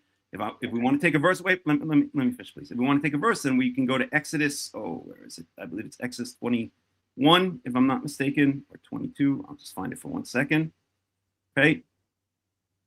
Exodus 22, I believe it is, if my memory serves me correctly. Let's see. Let me chime in. I think that we need to have equal talking space. It doesn't matter. Anyway, where it says, you do not follow after the majority to do wrong. Okay. In ancient Israel, we had a very small, we had a large majority of the nation. We had a large majority of the nation that turned to idol worship, that turned to idolatry, that turned to murder, that turned to all kinds of spilling of blood. This is what the prophets, the major and the minor prophets, this is what they cry out about. And yet that doesn't mean that now forms the consensus. Consensus is not the way that the nation of Israel works, according to the Torah. Wait, let me just finish. According to the Torah, what do they say about the democracy? Democracy is 5 wolves and 4 sheep voting on what's for dinner, right? Consensus is not truth. Consensus is not. Wait. Let me finish, please. Consensus it's order and it's necessary. Is not. It's not order and it's not necessary. Look at the situation in the United States right now, where there's supposedly democracy. Is that order? It's far from order. It's an insane asylum over there right now. It's just back there for a while, and I felt it with my own eyes. Anarchy. The alternative, according no, I mean it's biblical anarchy, which you're advocating for. All right, so let me respond. I'm not advocating that at all. I'm not advocating that at all. But first of all, what needs to be done? Wait. Let me finish up. Okay, what needs to be done at this point in time, when there aren't prophets, when there aren't Kohanim and Levites serving, when there isn't a king, when there isn't all of the structures that were set up in the Torah? That's another discussion. We can have a side discussion. Okay, that's like saying, okay, I'm supposed to get from point A to point B, but I ran out of gas in the middle. What do we do now? It's a less than perfect situation. That's a side discussion. But what I do want to establish is that first and foremost, we have to understand the vision that the Torah lays down, that God lays down through the Torah, as to how the nation of Israel is. You have to let me talk. I'm just saying it's like I will. I've let you talk. I've let you talk a lot. Let me just finish this one point, and then I'll turn it over to you. It is not a rule by consensus. It is not a democracy. It is not a Sanhedrin, which means a tribunal sitting together. It is a top-down hierarchical running of the nation, starting with God at the top, next with the head judge, which then was bifurcated into the king and the prophet. Well, we'll say the king, and then below it you have you have the judges in the cities, the local judges. That's the way that the nation of Israel was meant to be run, and that's the way cases were meant to be adjudicated. And we don't see any elements of that in rabbinical Judaism. We don't see any elements of that when we talk about a Sanhedrin. All of those distinctions are lost and gone. What my goal or my dream as a Karaite is to land this plane. The way that the nation of Israel understood or kept the true Torah, which is to have the Levites in place, the Kohanim in place, a king from the line of David, a descendant from the king of David in place on the throne, to have judges in place in the local cities, to have a head judge, which would be the king at that point, sitting in Jerusalem on the Temple Mount, and to have prophets and so on and so forth, to have heads of tribes, heads of families, heads of houses of fathers. You have to land this plane. I mean, this has to be a dialogue. I mean, you're just kind of filibustering at this point. I'm sorry. Maybe I filibustered. Go ahead. Okay, fine. So let me present my understanding of the oral law as it's practically understood in Orthodox Judaism today, at least by academics, right? Mm-hmm. The individuals that appear in the Mishnah are individuals that have something. Of course, we believe this in faith, like most things, like in the Jewish world, we can't actually prove it. We believe that they have something called smicha, going back to Moses. That means the notion was backed up. It didn't just come out of nowhere. That it was passed down, just like God put on the 70 elders what he put on Moses, what Moses essentially put in Yehoshua. It was passed down from teacher to student. And these were individuals that we call Tanaim. And before, the Zugot, even like the members of the Yanshe Knesset Gedolah, the Rambam includes even the prophets in which didn't exist, by the way, but okay, fair enough. Okay, fine. You know, I disagree with this. I do believe it existed. Well, I mean, these individuals. Like you said, you have faith. Your faith is very strong. I'll give you that. Okay. But, like, I can praise if you want to include Joseph, okay. What's the Josephus even mentions the Sanhedrin and their authority. Even the New Testament mentions the Sanhedrin and their authority. People understood that these individuals had authority at the time of Josephus. They had authority at the time of Jesus of Nazareth. Of course they did. He's talking real politics. So like from a historical, non-Orthodox perspective, we acknowledge that this court had authority. Even Jesus, right? And I don't believe in Jesus in any way. I think he was a decent person.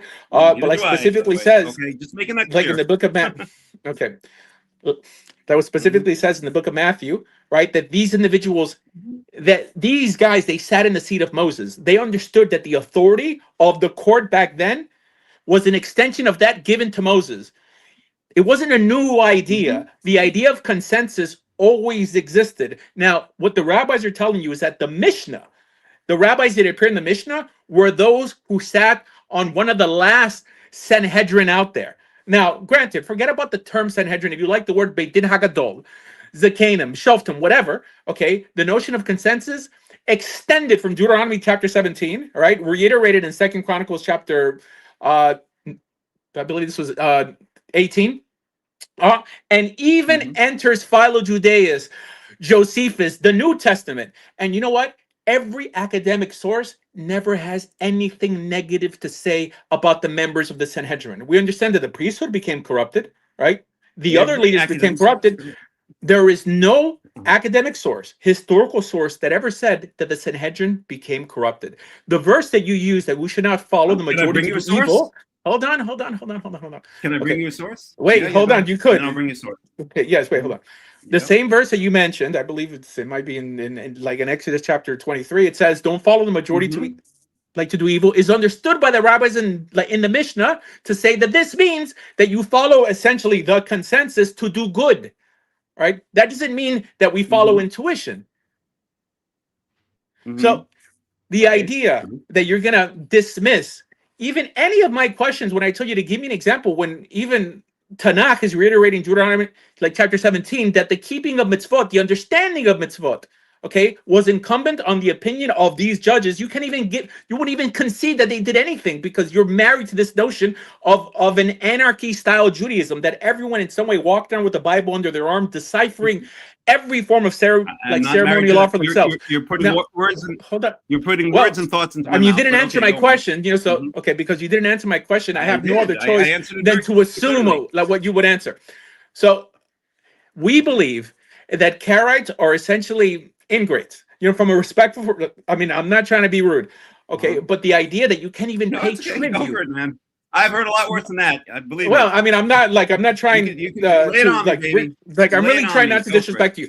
But the reason, I think that it's an example of ingratitude is because they are benefiting off the universal understanding, practical understanding of at least Torah law laid down by our sages, and that includes the prophets and the kings. But to assume that we could have got where we are today by mainly just having a chumash under arm is a bit absurd. Okay, and when granted that you won't even acknowledge that it's a man-made court, right? When here it specifically says that they're in some way deciphering, explaining mitzvot, hukim, mishpatim, you won't even give them that, because they're adjudicating cases. It's an attempt to disorganize religion. It's essentially an attempt to disorganize religion. Cases. Well, it says between mitzvot, between hukim, mishpatim. I mean, even in this, you won't give them. Why? Because I guess you don't have an example. That's a phrase. That's a phrase. I mean, is it used elsewhere? Okay, but is it used elsewhere? It's a phrase that appears many times, and it always means. It always means lirabot. It always means. This is the only time in Tanakh that it mentions judges. Okay, in some way here to interpret mitzvot and hukim and mishatim. This is the only case, for you to compare it to something else. It just doesn't exist. Okay, the only thing you can compare it to is Deuteronomy chapter 17. If you don't have an example of this, then you know what? Say, I don't believe that they had any authority. I can bring up all the cases where all of those words are used together, but it would take a long time. That phrase is often used many times throughout the Tanakh, throughout the Torah, and throughout the Tanakh. No. Those are often grouped together. Mishpatim and chukim and mitzvot and these are. That's our whole legal system. That's our whole legal system, and it seems that the Sanhedrin or these judges had influence on how that was kept. That's it. I mean, it's not a big leap to conclude this. It's a bigger leap to assume that anarchy, all right, self-interpretation, which is never endorsed in the Torah, with the notion of people interpreting ceremonial law on themselves, or by themselves is never endorsed in the Torah. Okay, it's always the collective and those who speak in behalf of that collective. That's it, which is clearly this ruling body. Okay, I hear your opinion. I strongly disagree with it. Let's talk about the ruling body for a second. If I could, again, I'll save us the trouble of going into the Hebrew. But let's look at Ezekiel chapter 8. I'll start in verse 9 just to get a little bit of context. You can bring it up if you want. And he said to me, meaning God said to Ezekiel, to Yechezkel, go in and see the wicked and detestable things they are doing here. So I went in and looked, and I saw portrayed all over the walls, talking about the walls of the temple or the temple courtyard, all kinds of crawling things and unclean animals and all the idols of Israel. In front of them stood the 70 elders of Israel, and Azaniah, son of Shaphan, was standing among them. Each of the 70 elders of Israel had a censer in his hand. What do you think they were doing with these censer, C-E-N-S-E-R, what you call it, incense pan? And a fragrant cloud of incense was rising. Verse 12 is Ezekiel chapter 8, verse 12. God said to me, son of man, have you seen what the elders of Israel are doing in the darkness, each at the shrine of his own idol? They say, the Lord does not see us. The Lord has forsaken the land. Again, he said, you will see them doing things that are even more detestable. And then it goes on and it speaks about how the Israelites were, the Zkenim, the elders were worshiping the god of Tammuz, and on and on. And Ezekiel goes on with all these atrocities that Israel, including the elders, were committing at this time. So before we talk about a body of a court or a body or tribunal that we can rely on them to form a consensus, let's consider what Ezekiel is saying here in chapter 8. Okay, consensus. I think you ignored my question. Okay. I said that there is no academic source, historical source, not biblical. We know that we were put into exile because not just the people, but the leadership became corrupted. There's no academic source, right? Like Josephus, like Philo-Judaeus that specifically said that the ruling body, the court, became corrupted. That was my claim. Josephus was a Pharisee originally, and he was Pharisaic leaning after even after he became a Roman historian. Philo Bechlal was his name is Greek, and he essentially tried to establish some kind of he essentially tried to establish some kind of rationalistic Greek-styled Judaism, where in Egypt, because Hellenism had already spread to Egypt, where he lived at the time. So those are not very good examples. Yeah, well, I mean, I think it's a good example. Because what does rabbinic Judaism have to do with the Pharisees? What does rabbinical Judaism have to do with the Pharisees? Oh, we're going to go in that direction? Yeah, no, is there a rabbinic... Judaism is a continuation of Pharisaic Judaism. Do you have proof for that? Is there anywhere in the Talmud that you find a rabbi ever identifying himself as a Pharisee? I don't know, but it does not exist. It does not exist. Here, the example I give is like there's a big tsunami nowadays, and okay, all right. So no, I'm just saying it's because I'm sure there are Christians listening. That's fine. Fair enough. I'm sure there are Christians listening in some way cringing like away from rabbinic Judaism because they think they're an extension of the Pharisees. Okay, even the Sadducees believed in what we call rabbinic Judaism today because it's tied to the Sanhedrin. Pharisees. Yeah. Okay. I think that's a matter of semantics, but okay, we'll go with that. I don't think there's. I think we would be just going down a rabbit hole if we go in that direction. Fine. So I won't use the word the Pharisees. I'll use the word the rabbis. Right. So my point stands that there's no academic source that spoke about the Sanhedrin becoming corrupted like the priesthood. The priesthood, absolutely. Okay. Onanias and all these individuals, they sold themselves out and later on to Rome, as a matter of fact. But the idea of the court not being able to be trusted on, I mean, like we're clearly not talking about in the time of Jeremiah, which I think this just lays down my premise that there was a court. They had scepters in their hand. They were ruling.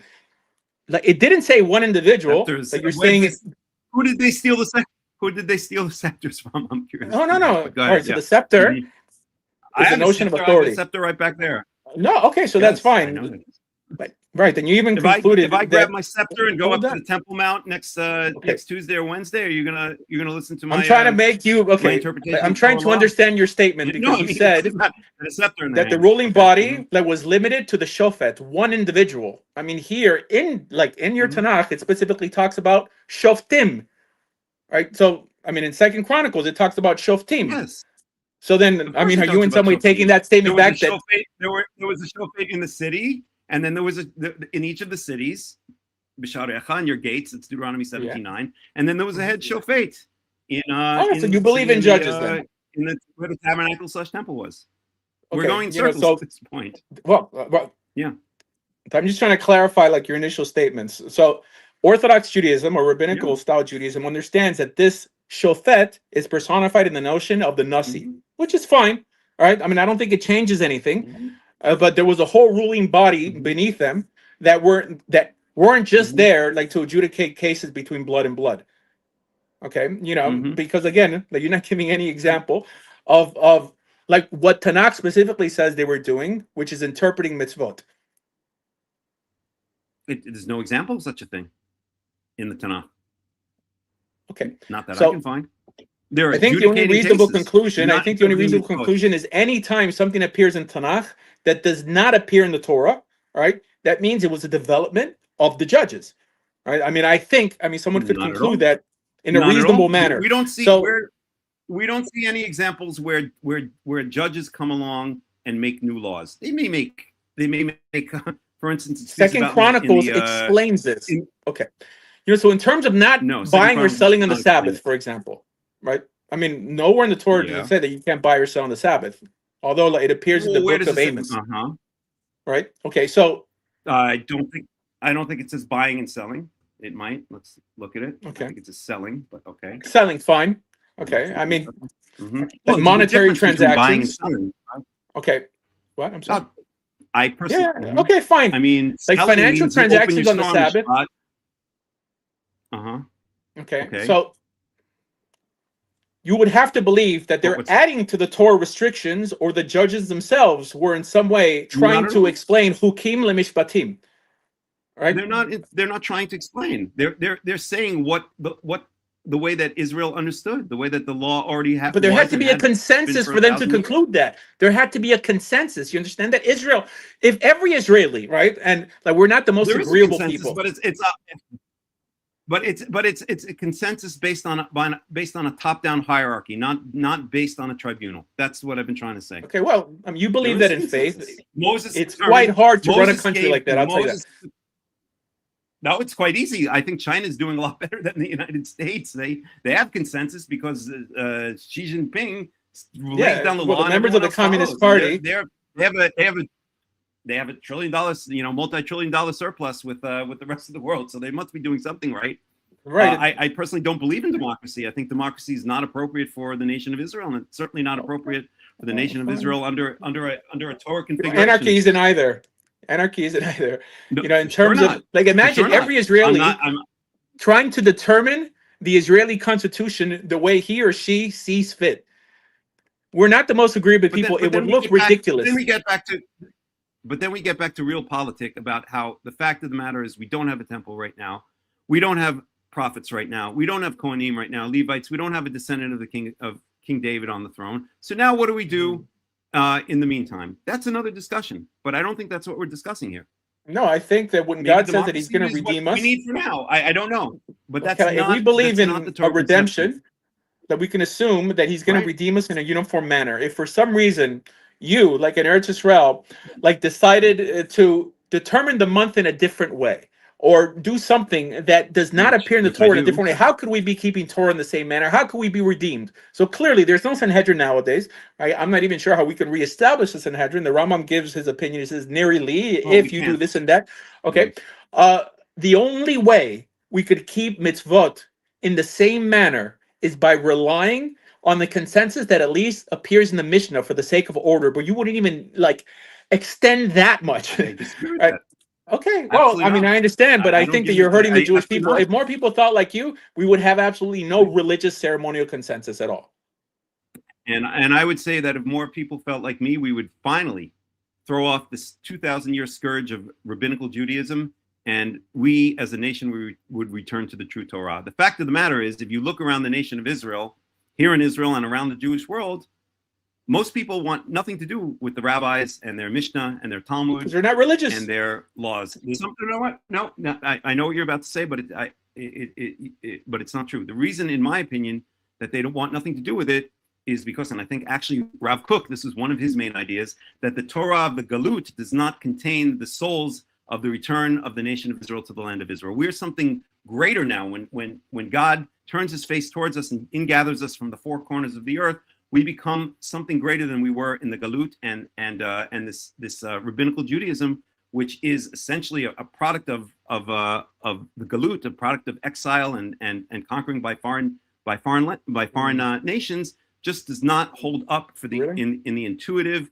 and the basic visceral soul notions of most Israelis, and that's why they reject it, and that's why they go that's why they become Chilonim, meaning non-religious Jews, or they go to Thailand, they go to Buddhism, and they go to Hinduism, because they don't want anything to do with rabbinical Judaism. 80 to 90% of the nation, whatever the number is, want little to nothing to do with rabbinical Judaism. Well, they want nothing to do with religion in general.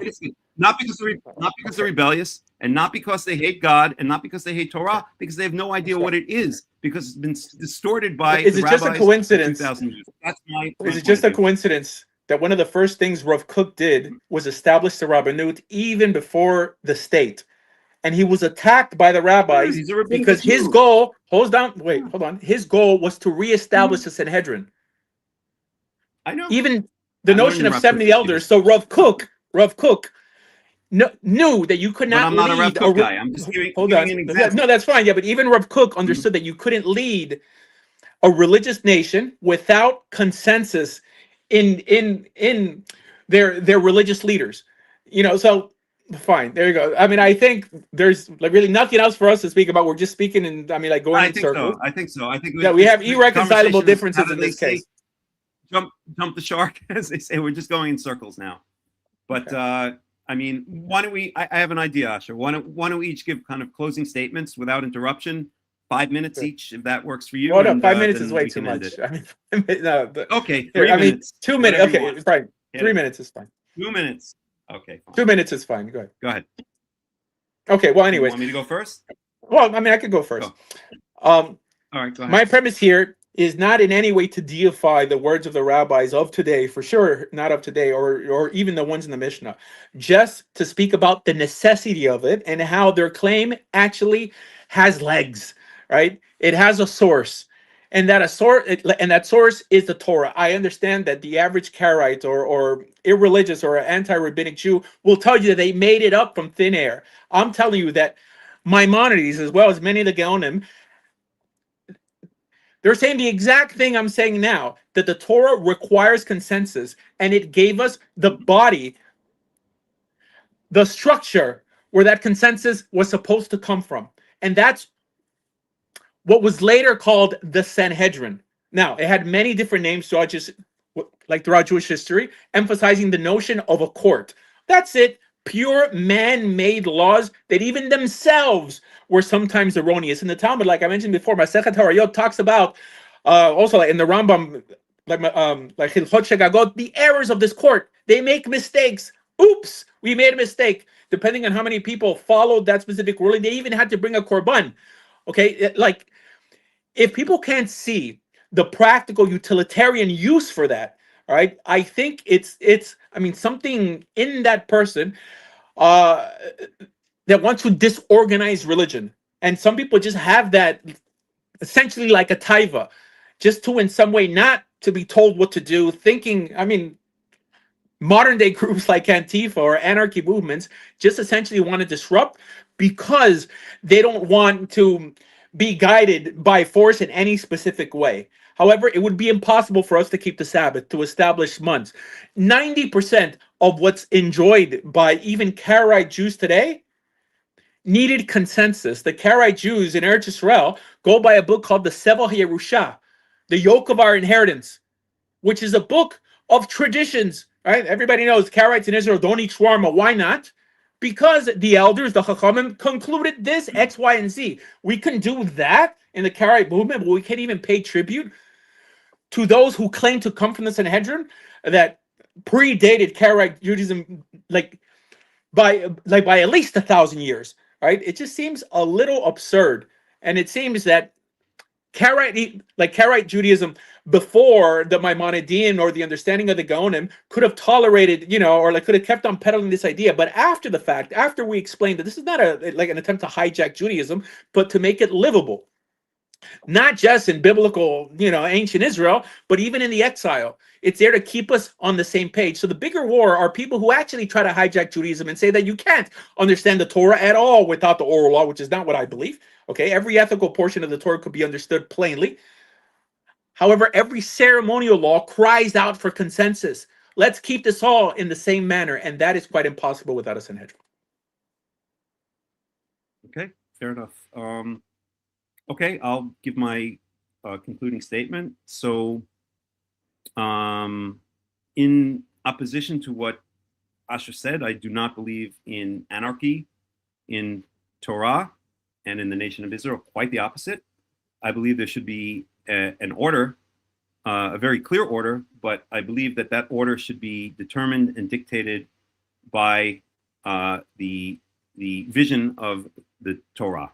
The vision of the Torah speaks about the reestablishment of the Kohanim and the Levites serving in the temple, speaks about a descendant of David sitting on the throne, speaks about a hierarchy of individual judges, the judges in the cities, in your gates, and the head judge, the so-called head of the Supreme Court, which is a body of one, sitting in Jerusalem or wherever the tabernacle/temple would be. So quite the contrary to believing in anarchy, I actually believe in order. And I would furthermore claim that the rabbinical conception of adjudicating cases and interpreting the Torah is a form of anarchy in the sense that it relies on the foreign methods, the foreign Greek methods of democracy and tribunal decision, whereas the Torah clearly lays out a vision for a hierarchical, top-down, starting with God, top-down understanding of the Torah and adjudication of cases between individuals within the nation of Israel. So that's one main point. Another main point that I guess I'll reiterate and I'll point out is that my objection to rabbinical Judaism is not only mysticism. It certainly is the mystical elements of that appeared in Judaism, mostly in the Middle Ages, in as I mentioned, the Iberian Peninsula, in the 10th, 11th centuries approximately. But it is very much against rationalism. Maimonides himself lived in that atmosphere, in that milieu. He comes from that same seed. He comes from that same fabric, that same cloth. He was born, if I'm not mistaken, in Granada, I believe, Cordoba, Spain. Eventually made his way to Fez, Morocco. Actually visited the place where he had a yeshiva there and lived in Fez. Recommend visiting it. And then eventually made his way to Egypt, right? But he comes from that same. He's cut from that same cloth that mysticism is, and so he's like so many people who, when they are against something, they're actually giving credence to the thing that they're against. His anti-mysticism / rationalist / Neoplatonism take on the Torah is essentially, in my opinion, it's a means of dressing up an irrational view of the Torah, meaning the rabbinical quote unquote oral law, in rational garments, and so it's a work of apologetics essentially. It tries to make sense out of something. It tries to develop a logical and self-consistent, coherent system out of something which is not logical, which is not self-contained, or which is not coherent, and which doesn't make sense. So that's my second point. And my third point is that the nation of Israel lived for 1,000 years with little changes to its understanding, interpretation, and day-to-day keeping of the laws of the Torah. They didn't need any kind of tribunal. They didn't need any type of body of scholars to come along and tell them how to keep the Torah. There are examples, for instance, later in the book of Nehemiah and Ezra, where you have the people, you have a bunch of people explaining the Torah to the people. That's because they had just come back. Many of them had just come back from Babylon, and they'd lost their knowledge of biblical Hebrew, and they needed someone to explain to them. That's only in the latest books of the Torah, when already after the exile. Before the exile, what the Torah was trying to say was consistent and clear to the entire nation of Israel. Whether the majority of Israel decided to follow it or not is another story. We see many examples where they don't, but it was consistent and clear, and it doesn't change really from the initial books of the Tanakh until the latest books of the Tanakh. So therefore, when we see later on, when the Pharisees, or I guess the rabbis, come along and they make all of these wide-ranging changes, they make all of these deviations, which they'll call innovations or development or advancement of Judaism. In my opinion, as a Karaite, they are not advancing or innovating. What they're doing is deviating from the Torah and creating essentially a derivative religion. As a good friend of mine always likes to say, I'll quote him, I won't mention his name, he's kind of a shy and private guy, but he always says that Islam is to Muhammad as Christianity is to the New Testament, as rabbinical Judaism is to the Talmud. It's a matter of faith and not a matter of logic. It's a matter of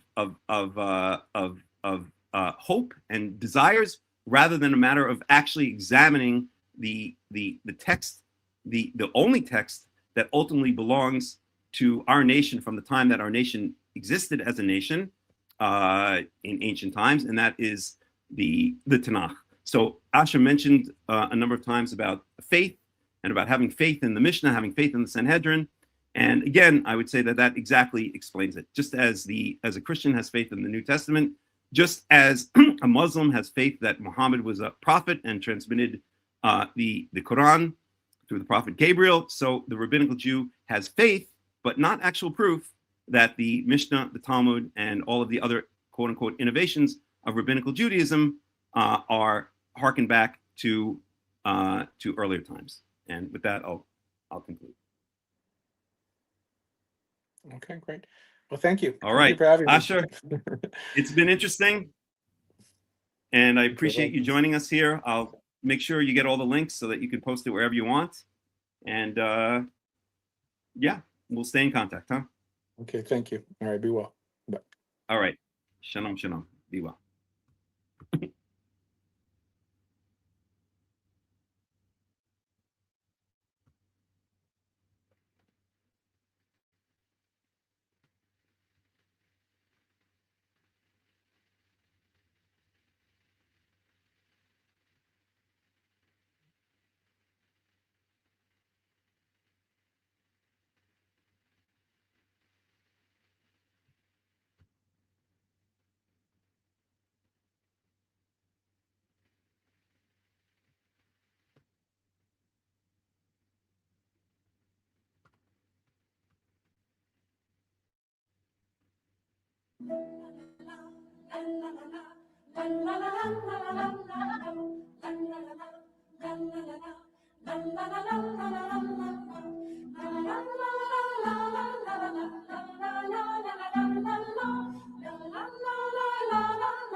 Vida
Quando il re Nimrod al cabo salía, vino en el cielo y en la estrellería, viendo lo santa en la judería, que había de nacer Abraham había.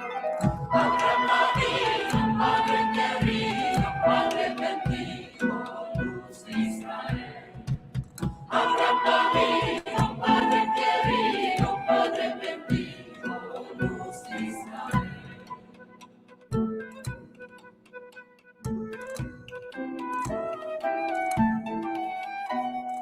La mujer entera de nada, día en día ella preguntaba, ¿qué tiene la cara tan demonada? Ella ya sabía el bien que tenía. Abraham había, padre querido, padre bendito, luz de Israel. Abraham había, padre querido, padre bendito, luz de Israel.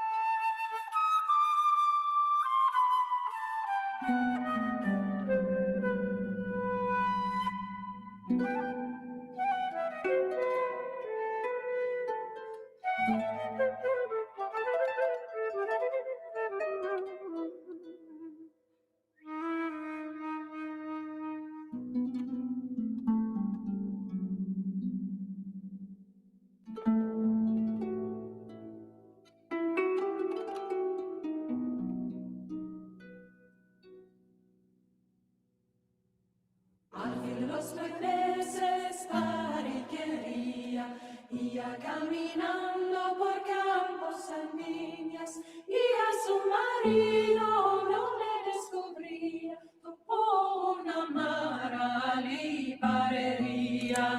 Abraham vino, padre querido, padre bendito, luz de Israel.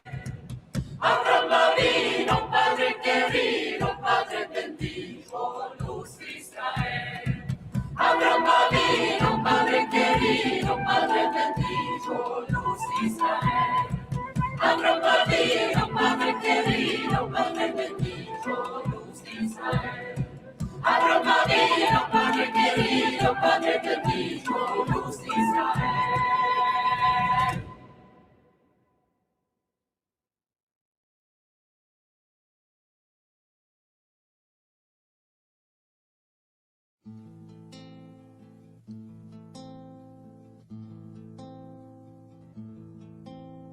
שיר למעלות, אשא עיניי אל ההרים, מאין יבוא עזרי. עזרי עם השם, עושה שמיים וארץ, אל ייתן למות רגליך, אל ינום שומרך. הנה לא ינום ולא ישן שומר ישראל, השם שומרך, השם צילך, על יד ימינך. יומם השמש לא יככה, וירח בלילה, השם ישמורך מכל רע, ישמור את נפשך, השם ישמור צאתך ובואך, מעתה ועד עולם. שיר למעלות, שא עיני אל ההרים, מאין יבוא עזרי, עזרי עם השם, עושה שמיים